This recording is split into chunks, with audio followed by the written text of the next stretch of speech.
All right, we've got a car stopped to the right up here. It's handling this very well because it actually had to drive off of the road a little bit, so that's pretty cool.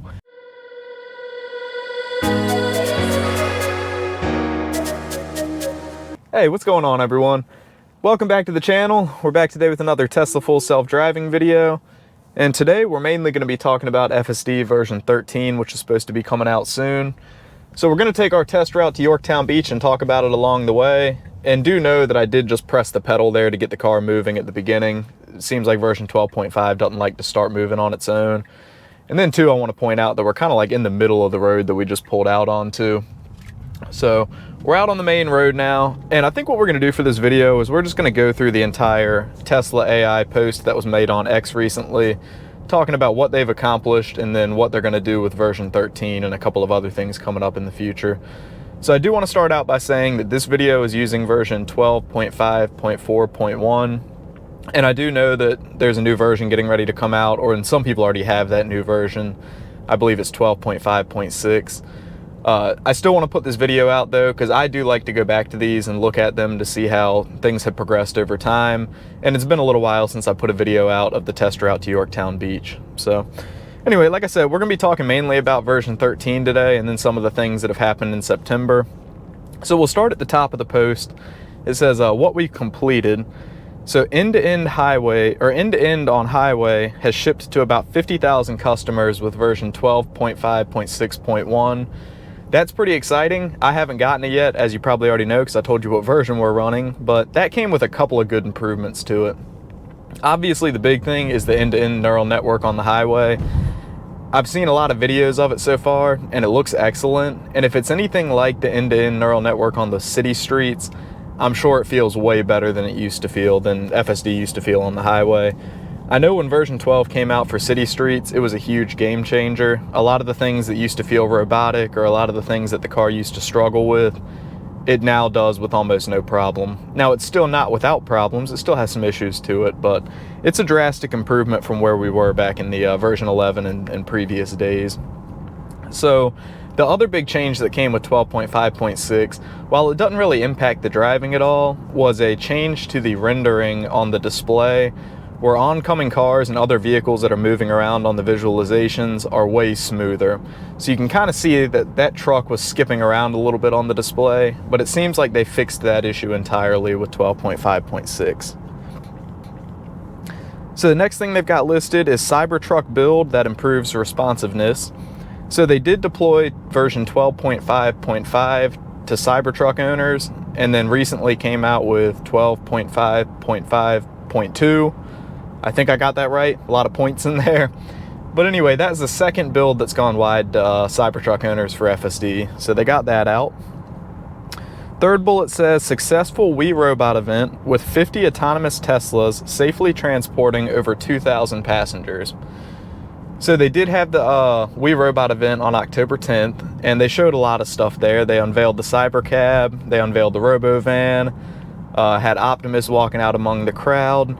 Very cool event to watch, and probably really cool event to be at.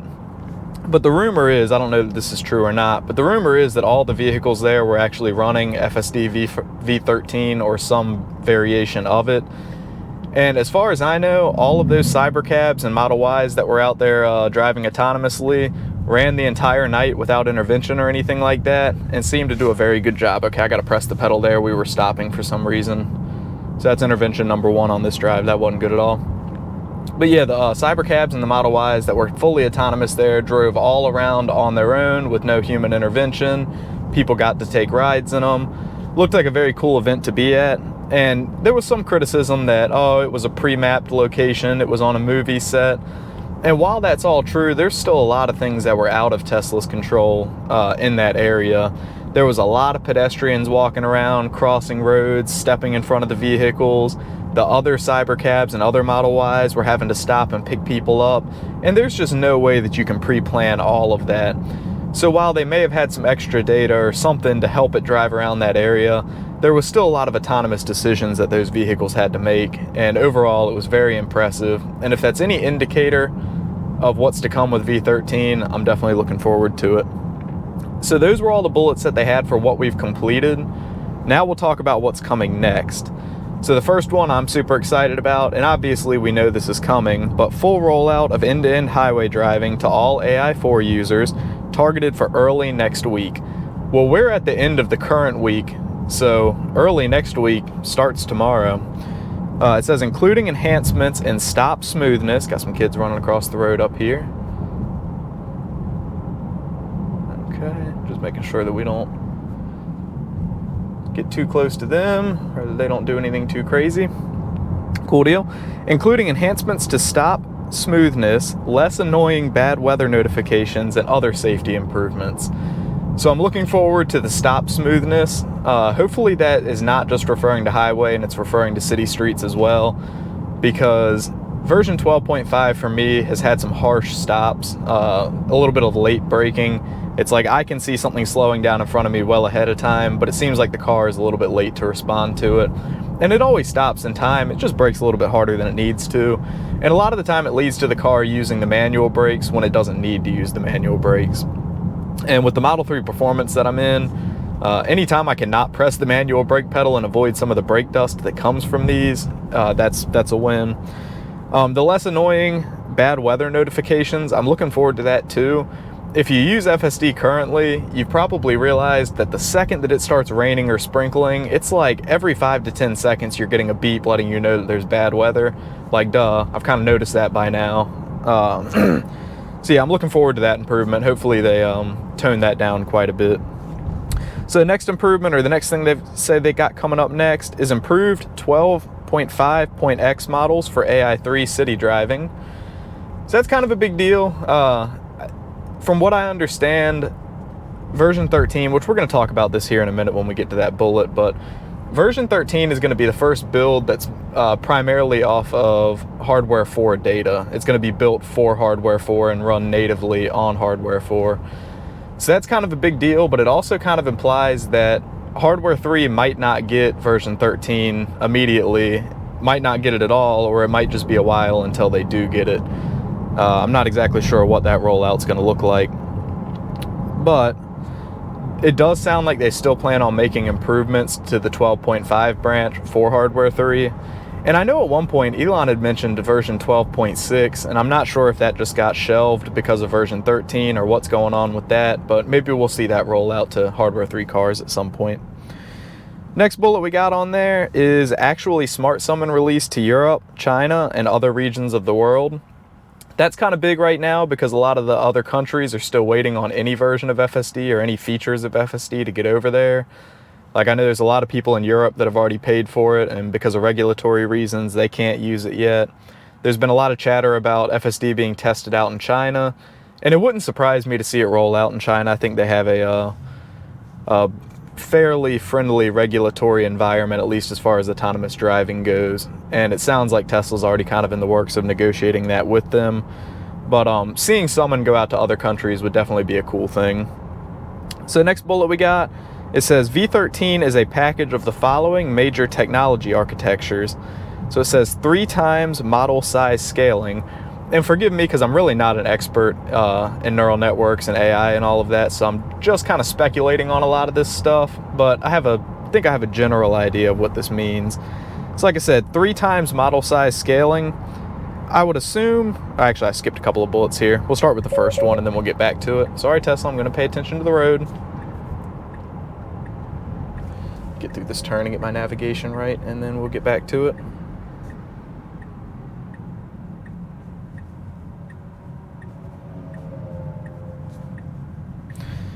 So it says 36 Hertz full resolution AI4 video inputs. So what that's telling me is that, like I kind of said earlier, this will be the first full build based strictly off Hardware 4 video data. And one of the advantages to that is the higher resolution cameras for Hardware 4. So if you're not really familiar with the two hardware versions, the main differences at a high level anyway are Hardware 4 has a more powerful self-driving computer, and it also has higher resolution cameras. I believe they're somewhere in the neighborhood of 5 megapixel versus I believe it's 1.2 megapixel for the Hardware 3 car. So this new version 13 model is going to be based strictly off Hardware 4 video data, which is higher resolution. So that's going to be interesting to see how that affects the ability to drive itself. Next thing, it says native AI4 inputs and neural network architectures. So once again, I'm not an expert in this, but I do know that for a while, Hardware 3 and Hardware 4 have been running emulations of each other in some way, shape, or form to make these models work on both vehicles. And so I know for a while Hardware 4 was running an emulation of Hardware 3, and I'm not sure down to all the technical details exactly what that means, but I would imagine things are going to operate better when it's running using the native systems that are part of the new computer. So hopefully that makes a good difference. Then we're back to the 3 times model size scaling. I would assume that means that this is a really big model, and I think that's enabled because of the additional storage space of the AI4 computer or the Hardware 4 computer. If I'm not mistaken, I think that the Hardware 3 computer was a 64 gig storage, and then this one is 256. So that is a huge difference in storage capacity and probably allows Tesla to make a much bigger model for self-driving. Then we've got 3x model context length scaling. I really don't know what that means, so I'm not going to talk too much about it, but it sounds cool and hopefully it makes a difference. Then we've got 4.2 times data scaling. Once again, don't know what that means, but it's more, so it's got to be better. Of course, we all know that. It says 5x training compute scaling enabled by the Cortex training cluster. So if you're not familiar, the Cortex training cluster is a big supercomputer that's being built at the Giga Texas Tesla factory. And they've been saying for a while now that that supercomputer cluster was going to be used to train AI4. And from what I know, it's ahead of schedule on being built and being put online. So it sounds like we're going to start getting models that were trained using that supercomputer cluster. So that's going to be pretty cool. Next thing we got is much improved reward predictions for collision avoidance following traffic controls, navigation, etc. I don't really know exactly what that means, reward predictions. I had read something online the other day that said that it had something to do with its ability to learn or to make a mistake and learn from it, but I don't want to speculate too much on that because, like I said, I really don't know exactly what that means. As far as the current drive is going, just to take a break from that for a second, we're driving a little bit slow right now. We do have a truck behind us, and it always looks like they're further away in the cameras. Now, they're not like on our bumper or anything, but I'm sure they'd like us to speed up a little bit. But hey, that's version 12.5 for you. It drives too slow. And you can see like that SUV pulled out in front of us. The car slowed down for them, but then when they sped up, it never really sped back up. All right, next thing we got listed on here, efficient representation of maps and navigation inputs. I don't know exactly what that means either. I'd imagine that means some kind of a change to the visualizations, which I'm really looking forward to. It's not that these aren't amazing the way that they are, but anything new is always exciting. And it says, and navigation inputs. So that makes me wonder if maybe we're getting some kind of a change to how you choose destinations, or, sorry, just make sure there's nobody coming from the left. Maybe you'll be able to do more from your phone. I don't know, once again, that's all speculation. They didn't really go into super detail on what these bullets meant, but I'd imagine pretty soon when we get that released to the internal customers, which is, I'm assuming, Tesla employees or maybe the early access group, I don't know, I think we'll start seeing videos of that leak out pretty quickly and we'll get a good idea what some of these bullets actually mean.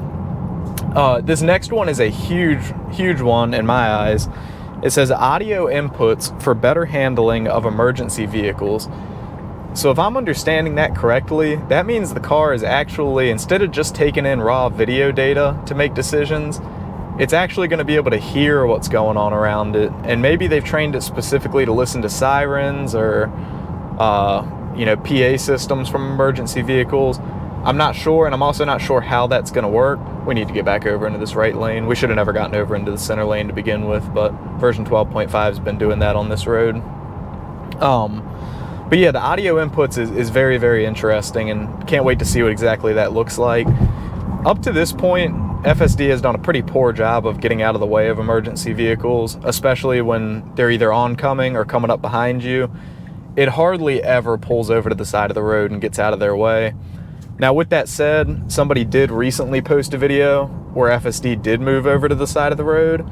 It's the first time I've ever actually seen it do it. I've never had it do it for me. They did have a lead car in front of them that pulled over to the side, and maybe it was just copying their behavior, but I would have expected it to just go around the other car that pulled over to the side and just not even take into account the emergency vehicle. So that was a really cool video to see. Like I said, I haven't seen that before. So, you know, if it's already happening on 12.5 and then we're going to take into account audio inputs and such, maybe it'll get much better. So yeah, that's going to be a big one there. And I'd imagine they can use that for other stuff as well, that audio input. Not exactly sure what, but I'm sure we'll see with time. So next thing, it says redesigned controller for smoother, more accurate tracking. What the heck that means, I have no idea, but I like the word smoother. Version 12.5 isn't the most smooth build. Now, it's a very good build, but it's got a lot of, all right, like we're slowing down right now for I'm not sure what reason, but it's got a lot of jerkiness at low speed, a lot of uncertainty in the steering wheel, especially going through parking lots or just really slow turns through tight neighborhoods. And it's jerkiness that wasn't there in version 12.3. Like 12.3.6 was a very smooth build. It did a lot of stupid things, but it did them all very smoothly. And the smoothness is really important for greater adoption of FSD. If you want people who are already nervous using it to feel confident with it, the steering wheel movements have to be slow and deliberate, or have to be smooth anyway. Because when you've got that jerkiness in the wheel, while I trust FSD to get it right, sometimes it doesn't get it right, and then two, it just feels like the car could shoot off in any direction at any time. So anything we can get that makes it more smooth is definitely going to be an improvement. Next one's another big one, integrated auto park, reverse, and park capabilities. I have a feeling this has a lot to do with starting and ending your routes. So it's one of the things that if we're going to get to full autonomous driving, the car has got to be able to park when it gets to a destination without human input, and it's also got to be able to leave wherever it's at without human input. Now, obviously, in a car like this, you've still got all the controls and whatnot, so the human can take care of getting it started and then ending the drive. But the ultimate goal is full autonomy, and if existing Model 3s and Ys, like Elon said, are going to be robo-taxis, they've got to solve those problems, and I've got a feeling that that's kind of where we're marching towards. So next bullet says support for destination options, including pulling over, parking in a spot, driveway, or garage. That's pretty exciting too. I would love my car to be able to pull into my driveway. Ooh, if we go, we need to go.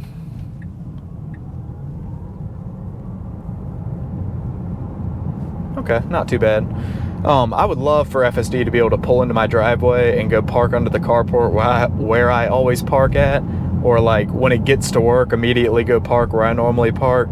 That would be very nice, because right now all it does is when it gets to my house, it just pulls over on the side of the road, and I found that's what it does at most locations.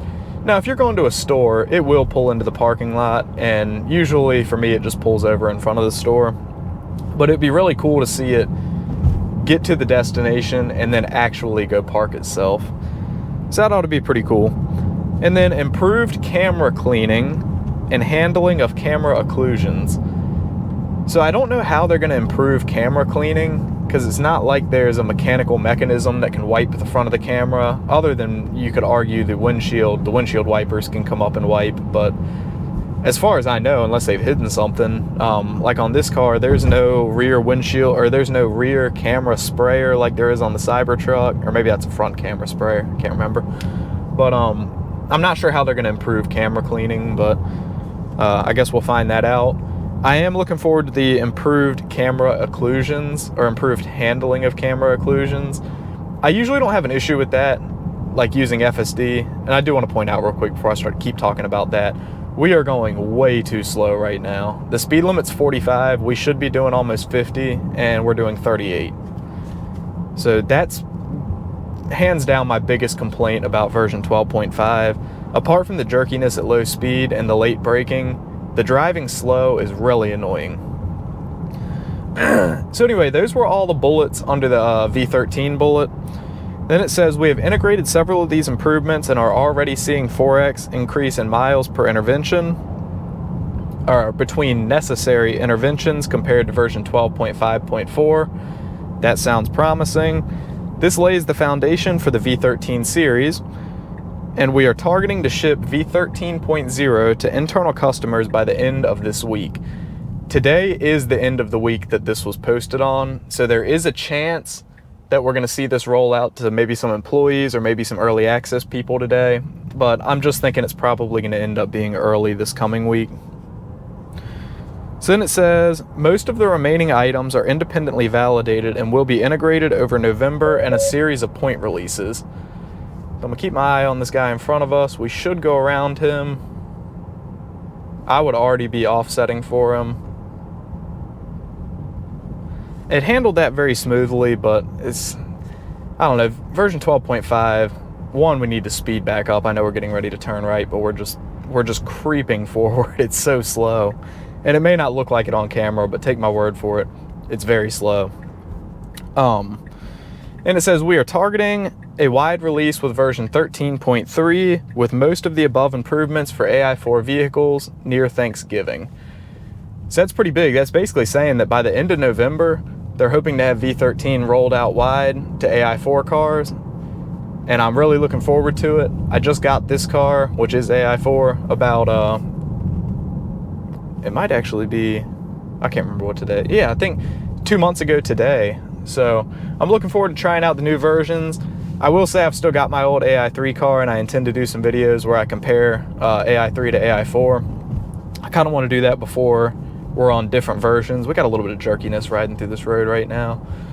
But yeah, it's pretty big news. Version 13 coming out. As you can tell, there's some pretty big changes to it. And I can't wait to see how it does. I think it's going to be pretty awesome. So as far as this drive goes, I would say so far it's been okay. It's gone too slow quite a few times. It's gotten a little bit close to people. I had to intervene near the beginning of it because it was just going to stop in the middle of the road going through one of the earlier turns during our route.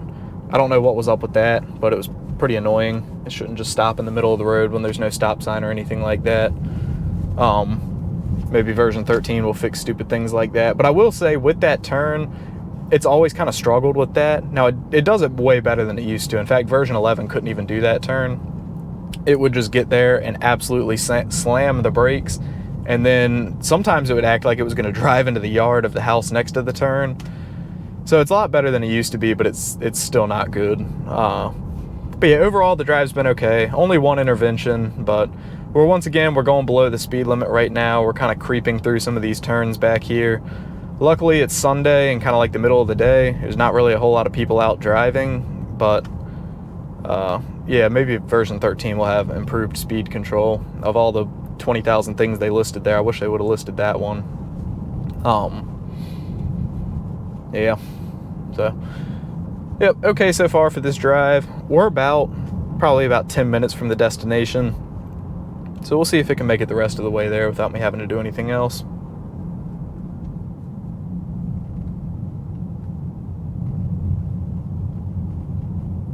Sounds like my car's got a new rattle. I will say I love this car, but it's a little bit of a rattle factory. It was funny because when I first got the car, there was a really bad rattle along the front of the speaker panel, and I did get Tesla to fix that just because the new Model 3s are so quiet inside with all the insulation and double pane glass. Like, Tesla did a really good job making the ambient noise really, or cutting down on the ambient noise inside the cabin. But what it's done is make you hear every single little noise that the interior of the car makes. And my 2023 Model 3 has a way quieter, as far as rattles go, way quieter interior. So like I was saying, it's pretty funny. I had that rattle along the dash. I got it fixed, and I'd posted about it on X, and somebody posted underneath it saying, I don't even know why you're wasting your time with it. For every rattle you fix, 2 are gonna appear. And I can't say that he was entirely wrong. It's very weird though. Like, all the rattles I've got now are kind of mysterious. They're there one day, they're gone the next. You can't really tell where they're coming from. Like, that speaker panel rattle was really obvious, and it was consistent. Anytime you were going over 25, if you hit any kind of an imperfection in the road, you could hear it. But these ones, like, some sounds like it's coming from the seat, sometimes it sounds like it's coming from the dash, sometimes it's coming from behind me. I really can't tell, but the point is, like I said, it's a little bit of a rattle factory.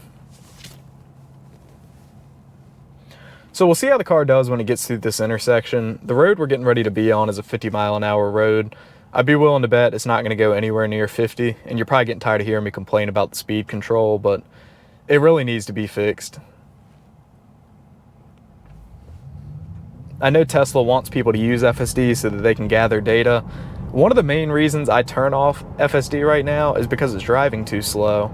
And yeah, I can press the pedal when I'm not recording and make it okay, my camera just decided to stop recording there for a second, which is really annoying. But like I was saying, I could just press the pedal and make it speed up, but I don't want to press the pedal and make it speed up. And then even when I do that, it just wants to slow itself back down. So you can see, yeah, here we're doing 43 and a 50. But yeah, even if I press the pedal and make it speed up, it's going to speed decay until it gets back down to whatever speed it was originally going. Very rarely does it actually maintain the speed that it was going.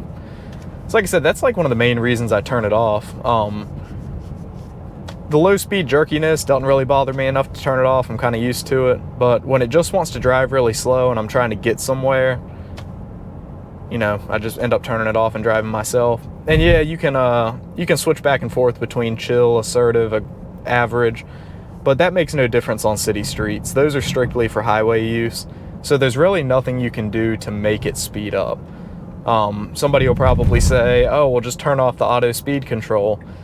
That doesn't make a difference either. When you turn that off, all you're doing is controlling the max speed that the car will go. So I could turn it off right now and scroll the wheel up to 70. That does not mean that the car is going to go 70. It just means that the maximum speed it can go is 70, if that makes any sense. So yeah, driving too slow, biggest thing in my eyes that they need to fix, as far as comfort and just everyday usability goes.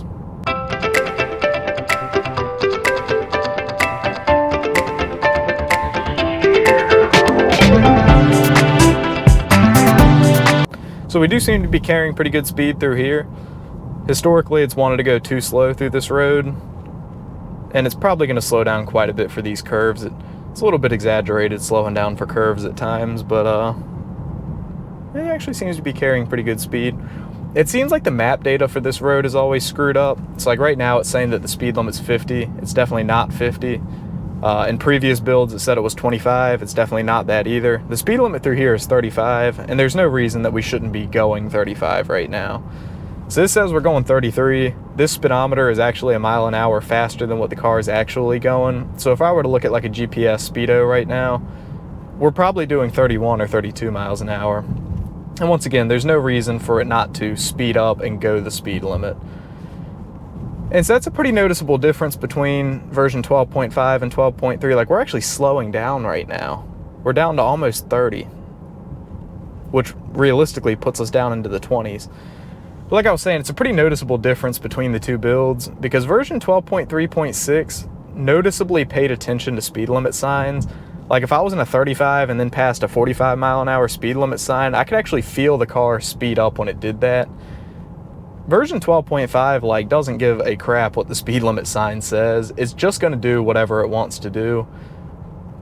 Like, of course, we passed the 35 mile an hour speed limit sign there and it speeds right up, but I'll show you up here in a bit. We'll go from a 45 to a 55, and the car is not going to change at all. It's like whatever speed it has decided to go, that's what it's going to go as long as it's in a straight line. And passing other speed limit signs doesn't make a difference. But I have found that, like, if I'm going 35 and a 45, and then I come up to a stop light, and then the light turns green, a lot of the times it will then, when it accelerates away from that, get up to 45.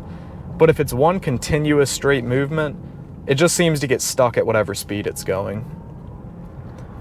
But we'll have a good example of that here in a second. The next road that we're going to turn onto, when we turn onto it, the speed limit's 45, but then we'll pass a sign where it goes up to 55, and I bet you there's really no difference in the speed that the car chooses to go.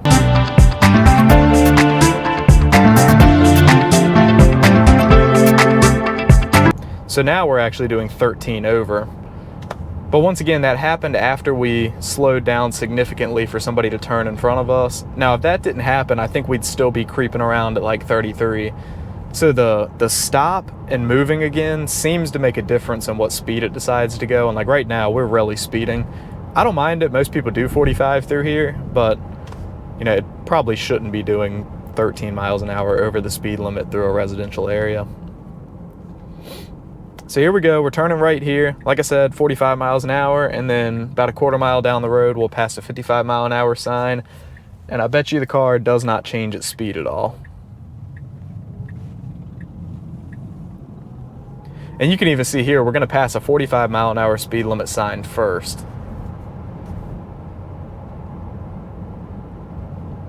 So it's choosing to do 46. Right up here, we're gonna pass a 55-mile-an-hour speed limit sign. And I know that there's a 45 for trucks sign on there, and you might think that's fooling it, but you can see right here, that speed limit just flipped over to 55, and there is no difference in the speed that we're going.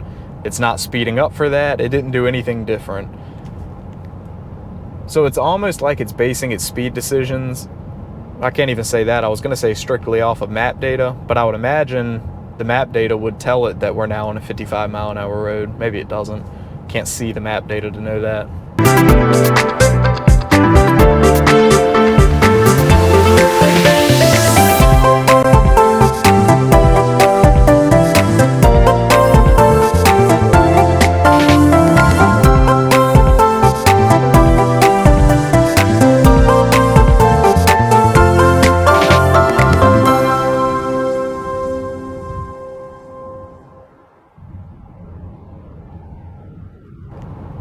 So in about a half mile, we'll be turning left.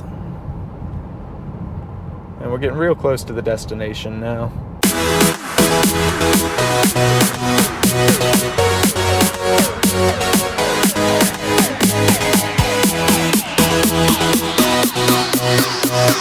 All right, once we come to a stop, we are clear to go. I hate this camera.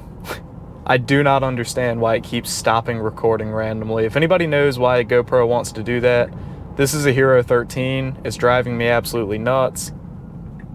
All right, we should continue going straight here. It always kind of hesitates going through this turn and has some issues with it because of the road coming in from the right.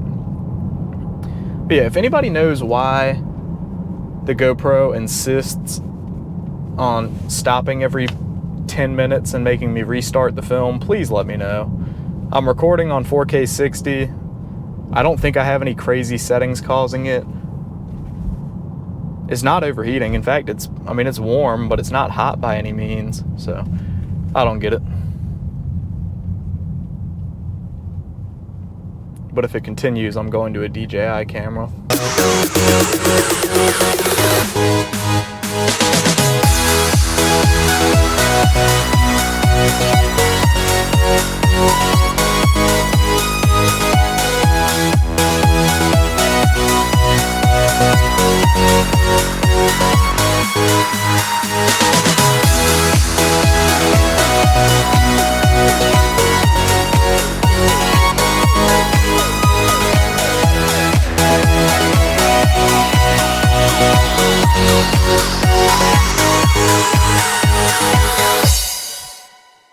Alright, we've got a car stopped to the right up here. It's handling this very well because it actually had to drive off of the road a little bit, so that's pretty cool. Have not had it have to do that before, but it did that very smoothly, didn't hesitate at all, went right around them. Cool.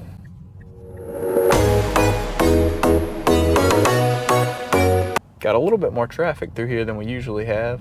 Doing a good job handling it though.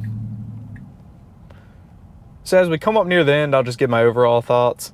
Not a bad drive.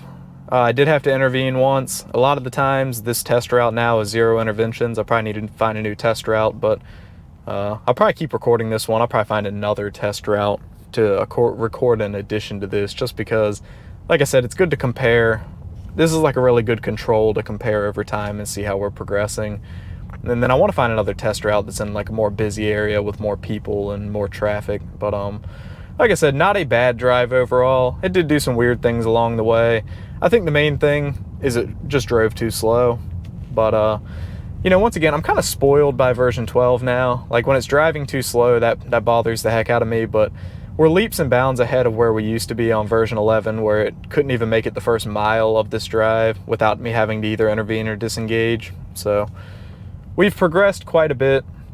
We've come a really long way. And like I said, overall, not a bad drive. So we should pull over to the side of the road up here, and once we do that, I'll go ahead and end the video. But I definitely appreciate you watching. If you made it all the way to this point, give the video a like. Feel free to subscribe. I plan on putting out more videos coming up here in the near future. Looks like we're just gonna go right past where we're supposed to pull over. So anyway, on that note, I'm gonna go ahead and take over, get the car home, and I will see you all in the next video. Thanks for watching.